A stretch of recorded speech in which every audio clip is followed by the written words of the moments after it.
너희 중에 누가 다른 이와 더불어 다툼이 있는데 구태여 불의한 자들 앞에서 고발하고 성도 앞에서 하지 아니하느냐? 성도가 세상을 판단할 것을 너희가 알지 못하느냐? 세상도 너희에게 판단을 받겠거든 지극히 작은 일 판단하기를 감당하지 못하겠느냐? 우리가 천사를 판단할 것을 너희가 알지 못하느냐? 그러하거든 하물며 세상 일이랴. 그런즉 너희가 세상 사건이 있을 때에 교회에서 경히 여김을 받는 자들을 세우느냐? 내가 너희를 부끄럽게 하려 하여 이 말을 하노니 너희 가운데 그 형제간의 일을 판단할 만한 지혜 있는 자가 이같이 하나도 없느냐? 형제가 형제와 더불어 고발할 뿐더러 믿지 아니하는 자들 앞에서 하느냐? 너희가 피차 고발함으로 너희 가운데 이미 뚜렷한 허물이 있나니 차라리 불의를 당하는 것이 낫지 아니하며 차라리 속는 것이 낫지 아니하냐. 너희는 불의를 행하고 속이는구나. 그는 너희 형제로다. 불의한 자가 하나님의 나라를 유업으로 받지 못할 줄을 알지 못하느냐. 미혹을 받지 말라. 음행하는 자나 우상 숭배하는 자나 간음하는 자나 탐색하는 자나 남색하는 자나 도적이나 탐욕을 부리는 자나 술 취하는 자나 모욕하는 자나 속여 빼앗는 자들은 하나님의 나라를 유업으로 받지 못하리라. 너희 중에 이와 같은 자들이 있더니 주 예수 그리스도의 이름과 우리 하나님의 성령 안에서 씻음과 거룩함과 의롭다 하심을 받았느니라. 오늘 본문에서 바울이 세상 법정에 소송하는 고소하는 것을 금했어요. 그렇다고 해서 바울이 세상 법정을 무시한 것은 아닙니다. 바울 역시 세상 법정에 송사하였고 법의 도움이 필요할 때가 있습니다. 그러나 고린도교회의 경우에는 성도 개개인의 문제를 가지고 다툴 때 하는 소송을 말합니다. 이러한 경우에는 소송을 하지 말 것을 지금 말씀하고 있습니다. 본문 1절에 보시면 바울은 고린도 교회 이 소송한 것 때문에 이 고린도 교회와 교인들을 지금 책망하고 있습니다. 우리 1절 말씀을 함께 한번 읽어보도록 하겠습니다. 1절 말씀 시작. 너희 중에 누가 다른 이와 더불어 다툼이 있는데 구태여 불의한 자들 앞에서 고발하고 성도 앞에서 하지 아니하느냐. 여기 보면 다른이라는 것은 믿는 자와 믿지 않는 자가 아니에요. 믿는 자 사이에서 그리고 불의한 자라는 것은 믿지 않는 자입니다. 구태여라는 것은 당황스러운 그런 의미를 가지고 있어요. 교회 안의 성도들의 문제, 이것이 세상 법정에 맡긴 것을 당황스럽게 지금 사도 바울은 여기고 있습니다. 바울이 성도들 문제를 이 소송에 관련해서 아주 당황스럽게 여긴다는 것입니다. 이런 일들은 일어나서는 안 되는데 지금 교회 안에 일어나고 있는 것에 대해서 바울이 당황스러운 것입니다. 그래서 고린도 교회 교인들을 책망하고 있어요. 왜 이런 일이 일어나서는 안 되는가? 그 이유가 무엇이냐? 성도는 하나님께서 존귀한, 고귀한 존재로 만드셨기 때문에, 부르셨기 때문에 그렇습니다. 성도는 고귀한 존재, 아름다운 존재, 존귀한 존재로 부르셨어요. 이것이 그리스도인의 정체성입니다. 그런데 지금 고린도 교회 교인들은 그것을 깨닫지 못하고 있습니다. 말씀, 우리 2절 말씀 볼까요? 2절 말씀 시작. 성도가 세상을 판단할 것을 너희가 알지 못하느냐? 세상도 너희에게 판단을 받겠거든 지극히 작은 일 판단하기를 감당하지 못하겠느냐.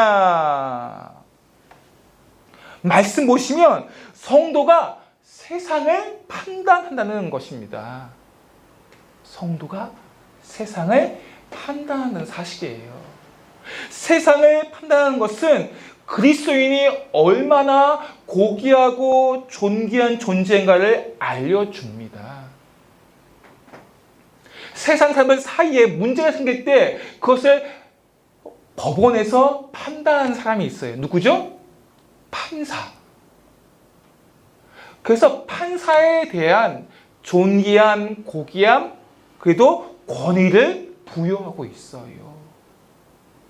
이런 세상 일 판단하는 판사처럼 그런 세상을 판단하는 사람이 바로 그리스도인이라는 거예요. 종말의 때 온 세상을 심판하시는 심판주와 함께 더불어 세상을 심판하는 사람들이 바로 그리스도인입니다. 말씀 3절 말씀 보시면 이렇게 되어 있어요. 마태복음 19장 28절 말씀 시작. 예수께서 이르시되 내가 진실로 너희에게 이르노니 세상이 새롭게 되어 인자가 자기 영광의 보좌에 앉을 때 나를 따르는 너희도 12보좌에 앉아 이스라엘 12지파를 심판하리라. 나를 따르는 너희도 12보좌에 앉아 이스라엘 12지파를 심판하리라. 예수님께서 자신을 따르는 무리들에 대해서, 사람들에 대해서 세상 끝날 심판자로 다스릴 것을 직접 말씀하고 있습니다. 성도들은 심판장이신 예수님 곁에서 예수님께서 심판하시는 그 일을 돕게 되는 역할을 할 것임을 말씀하고 있는 것입니다.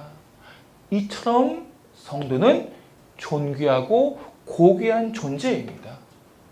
그런데 이렇게 존귀하고 고귀한 권위 있는 그리스도인이 성도들 사이에 개개인이 작은 일로 말미암아 그것을 자신들이 해결하지 못해서 세상 법정에 소송하는 것은 우리가 어떤 존재인가를 잊어버린 것이나 마찬가지입니다.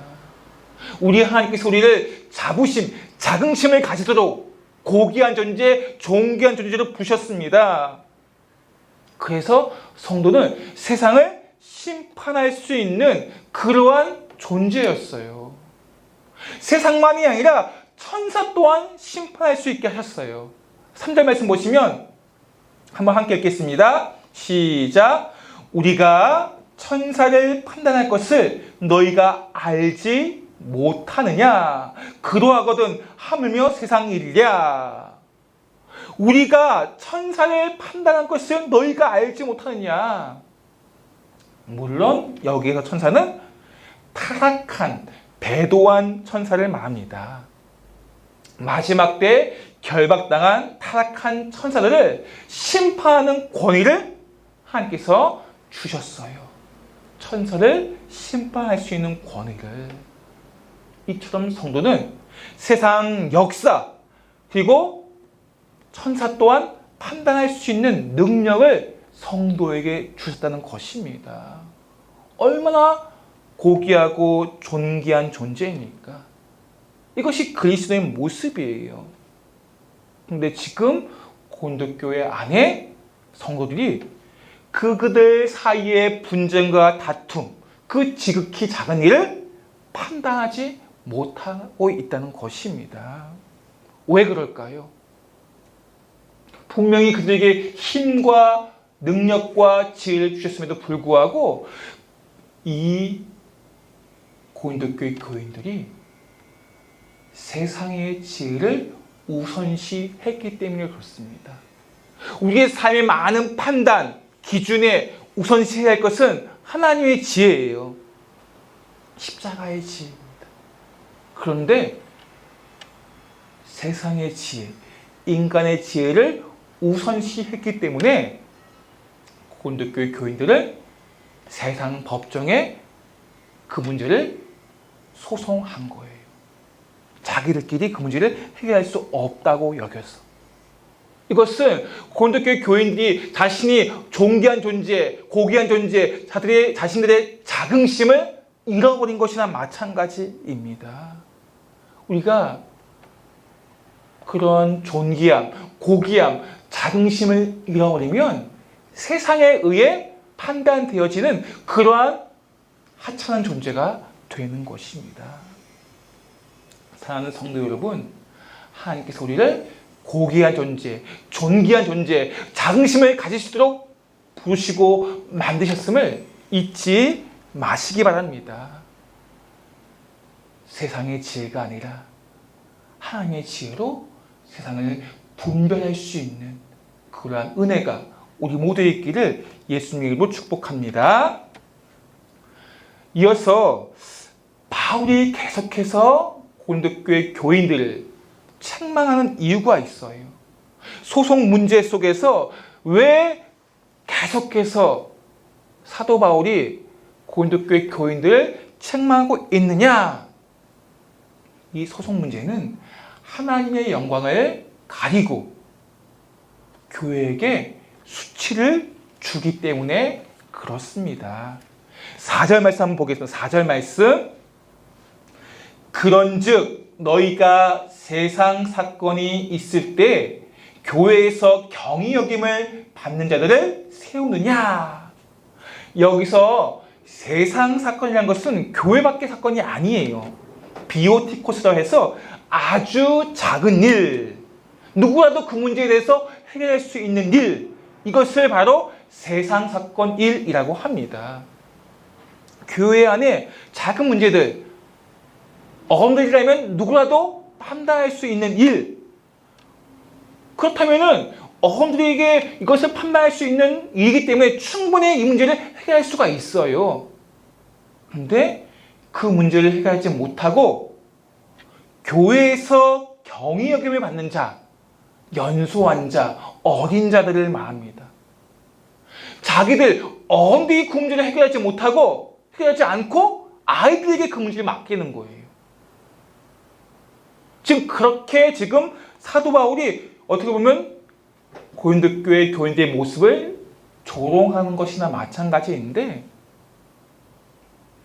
세상 법정에 교인들이 자기들의 작은 문제를 해결하지 못해서 세상 법정에 소송하는 것은 마치 어른들이 그 문제를 해결하지 못하고 아이들한테 그 문제를 맡기는 것이나 마찬가지라는 것입니다.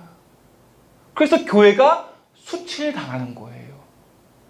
어떻게 교회가 그런 작은 문제를 믿지 않는 사람들도 봤을 때 그 작은 문제를 해결하지 못해서 세상 법정에 소송하느냐? 그러면서 교회를 수치스럽게 여기고 나아가서는 하나님의 영광을 가리우게 되는 것입니다. 그리스도인은, 교회는 하나님의 영광을 나타내야 되고 교회가 세상에게 신뢰를 줄 수 있는 그런 공동체가 되어야 합니다. 근데 반대로 소송 문제를 통해서 교회가 세상에 신뢰를 주지 못하고 그런 작은 문제도 해결하지 못하고 심지어는 하나님의 영광을 가리우는 그런 모습이 있다는 것입니다. 그래서 바울이 고린도교회 교회 그리고 교인들을 책망하고 있는 것입니다. 우리는 하나님의 영광을 나타내는 존재가 되어야 합니다. 우리의 말과 행동을 통해서 하나님의 영광이 나타나야 돼요. 이 교회가 우리의 말과 행동을 통해서 신뢰를 줄 수 있어야 돼요, 세상에. 요즘 얼마나 교회가 세상에 의해서 판단되어지고 신뢰를 주지 못하고 있습니까? 교회의 말과 행동이 지금 그런 지경에 이르고 있다는 거예요. 하나님께서 우리에게 말씀하셔요. 교회는 세상에 우리의 말과 행동을 통해서 신뢰를 줄 수 있어야 된다. 그러할 때 세상이 하나님의 영광을 볼 수 있게 되는 거예요. 그러한 은혜가 있기를 바랍니다. 그러한 은혜가 있기를 바랍니다.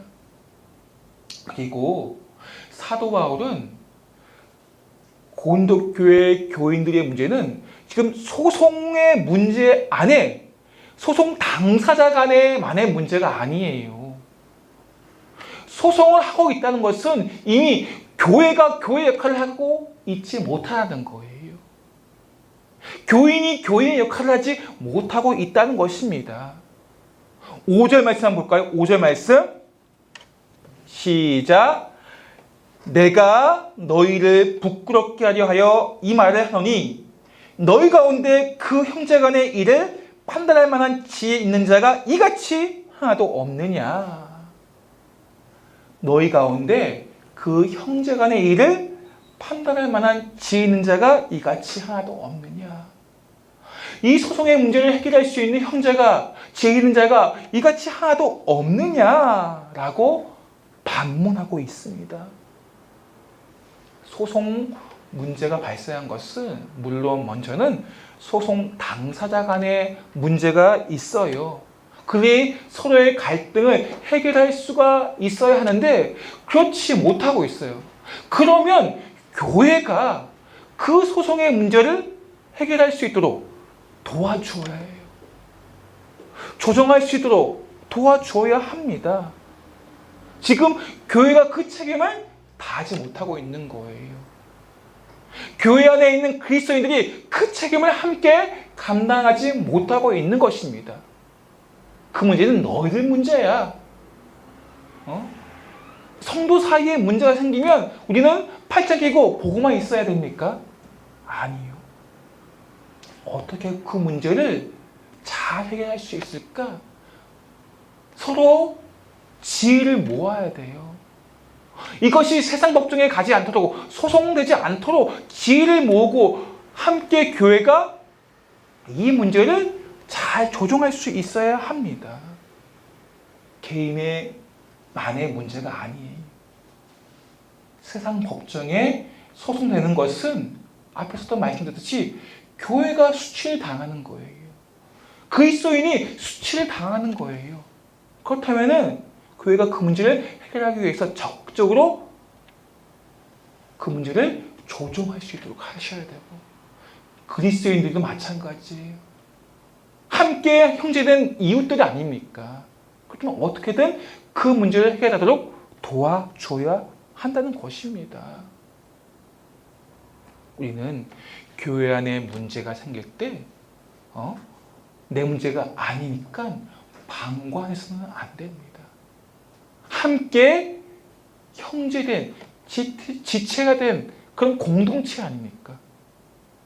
함께 그 문제를 끌어안고 기도하며 서로를 생각하며 어떻게 하면 이 문제를 세상 법정에 갖지 아니하고 해결할 수 있을까 의논하고 지혜를 구해야 한다는 것입니다.